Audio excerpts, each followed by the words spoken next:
यहाँनिर चाहिँ सी फुडहरू रहेछ अनि त्यसमध्येमा पनि यो चाहिँ हाम्रोतिर पाउने शङ्खे किरा हुँदैन शङ्खे किरा जस्तै लाग्यो मलाई त सायद यो शङ्खे किरा नै होला घोङ्गी जस्तै यहाँ रहेछ अनि यहाँनिर प्राउन रहेछ अनि यो चाहिँ मिक्सवाला रहेछ अक्टोपसहरू मिक्स भएको अनि त्यहाँनिर रहेछ प्राउनहरू रहेछ कस्तो कस्तो स्टाइलको प्राउनहरू रहेछ यो चाहिँ सिपी सिपी रहेछ अनि यहाँनिर अक्टोपस रहेछ अक्टोपस हेर्नु न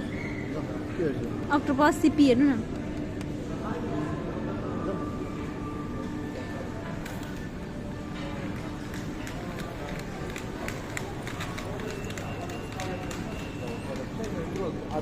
यो चाहिँ फ्रोजन